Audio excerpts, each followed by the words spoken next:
Reclaim your footing and steady yourself for what's ahead.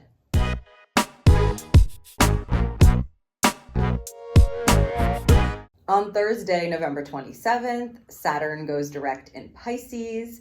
We are starting to see the direct energy and the forward motion. With 5 planets that we've had in retrograde here, we've got Saturn finally going direct. It's going to be in Pisces until February 13th, and then it will move into Aries. So about 2.5 months it's going to stay in Pisces here to bring us into 2026, but it will still retrograde in Pisces in 2026. The full move into Aries will not happen until 2027. So let me read you the description from astrology.com so you can have an idea of what this forward motion with Saturn and Pisces is going to provide for us. It says, as the year comes to a close, keep your feet planted firmly on the ground and focus on what's real and within your control. Set emotional boundaries and you'll navigate this time just fine. I love the reassuring message from the general energy of astrology.com that we can reground ourselves now, that we can set up our foundations, we can reroute ourselves with the lessons that we have learned. These often will be connected to big life lessons that you have incarnated here to learn. So think back, observe back as to what it is that you have been learning or being taught over the past several months. You're going to want to firmly place yourself in that wisdom and in those lessons. It's almost like you've been a student and now you're moving forward with the information and the knowledge. Let's see what our role is so we can get into the guidance. Whew, double threes, and that almost fell off the table. 3 on 3, and that is a 6 combined. This feels like working in a different way. That's what it feels like to me.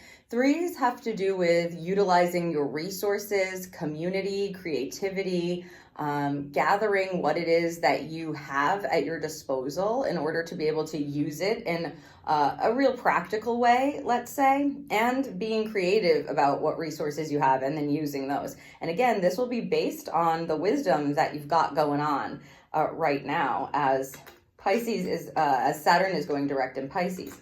Also together, that's a 6. So harmony, energy, balance. Let's get these cards shuffled up so we can see what our guidance is.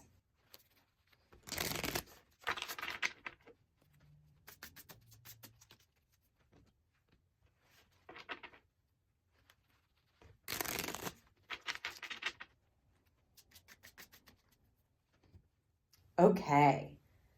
So, Spirit was talking while I was shuffling about the idea of reality and what is within your control. So we really want to focus for the next at least 2.5 months about how it is that we can take our power back with tangible things and looking at our resources to be able, again, to impart that wisdom into our real life, right? What good is it learning lessons if you're not going to be able to use the wisdom from them?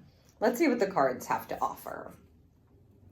Change maker, make waves. There it is up close. This is one of my favorite cards in the deck. It's a directive that feels really good. It's a card that gives us permission, right? That's what this card is all about. They're telling us that it's time to make those changes that you need to make. They're essentially giving you permission to take what it is that you have gained or learned and to do what you need to do, to shift what you need to shift to be able to, I don't want to say upset the balance, but to bring things back into balance by shifting things around. This card is, like I said, one of my favorites, and it's a bit of a directive here from Spirit saying, you know what changes you need to make, you know what shifts you need to do, you know what it is that needs to turn around or turn over for you. And it's important for you to take your power back and your control back in order to be able to do that now. Change maker, make waves. It might feel like you're upsetting the balance is what I'm feeling. They keep saying that. It feels like you're upsetting the balance. Remember, 2 3s with a 6 says harmony and balance wants to move into our lives. How we're changing things may feel like you're upsetting what you're used to or what you've been comfortable with. But if you've got to break out of old cycles, if you have to change things in your life in order for you to take what it is that you know to be true and what it is that you have learned and exert your control or empower yourself to use what you have control over to make some changes, Saturn going direct in Pisces is asking you to do that. This may include, as the blurb is saying, setting emotional boundaries, paying attention to what is real and what is true, as opposed to like illusionary ideas of what it is that you want something to be. The change energy and the permission here is being granted for you to go like, okay, I'm the one who's in control of this. This is my actual reality. If I don't like it, or if it is no longer in alignment with me, if I have learned a lesson from how I was doing things, now I can do them differently. I may need to set up some boundaries. With Saturn being in Pisces, you know, you may have these kind of dreams that you have for yourself or these emotions that you're feeling. But if you can honor what is true and honor what is real for you, and then allow yourself to not be afraid to maybe make some waves to upset the old balanced narratives or old balanced ways that aren't really in balance for you anymore. You're going to be able to navigate this energy, as the blurb says, just fine. You will make it through. The changes are necessary, hence the directive and the permission card that we're getting from the Oracle. Let's see what the tarot has to give. Okay. The Moon card.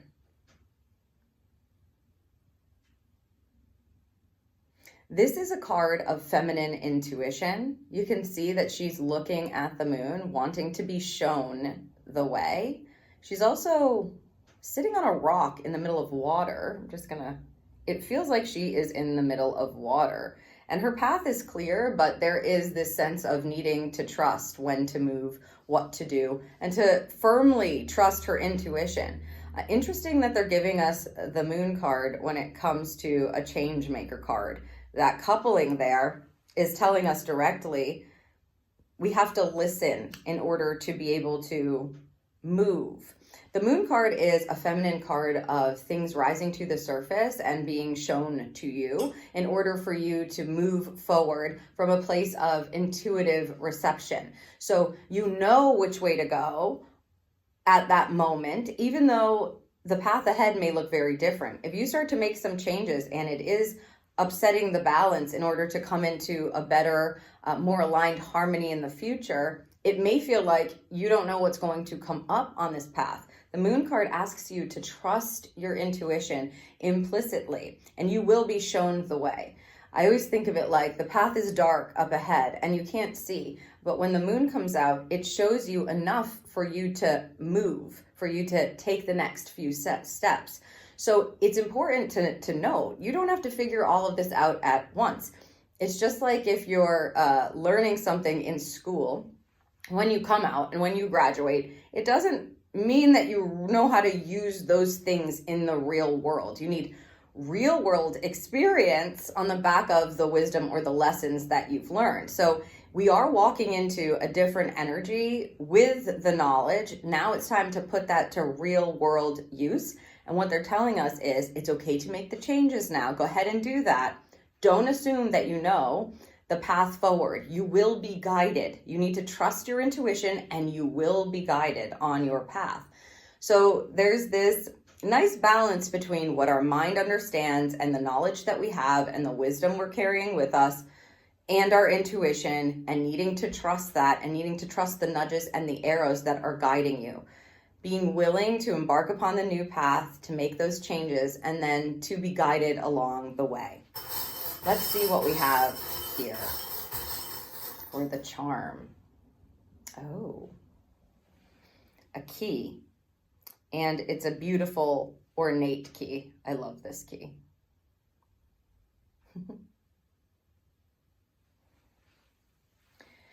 It feels like, to me, deep, inherent wisdom, right? That key doesn't unlock a normal, easy, plain kind of door.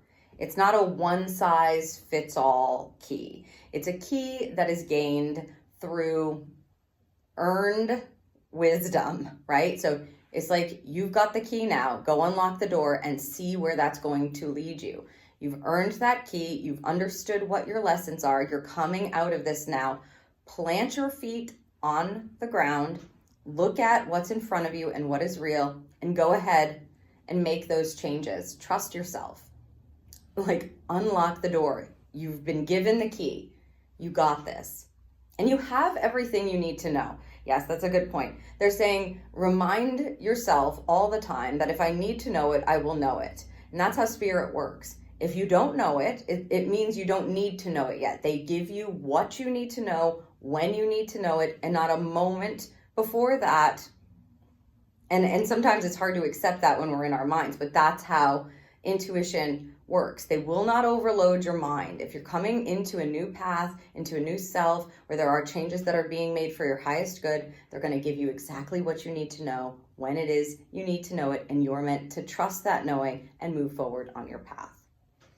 Okay, if you would like some more information or some more knowledge or wisdom or insight based on this energy, I have a 5 planets in retrograde pick a card reading that I did for those 5 planets that were retrograding. Now they're starting to go direct, as we can see here, but if you want to take a look back, or you want a little more insight, or you want to be clued into each of those different planets and their retrogrades and what they might have for meaning for you, you can check that out and choose your card and then get your guidance there. Also, if you want to prep for the month ahead, you can take a look at my December monthly personal reading. That allows me to get a specific and personal look into your month ahead.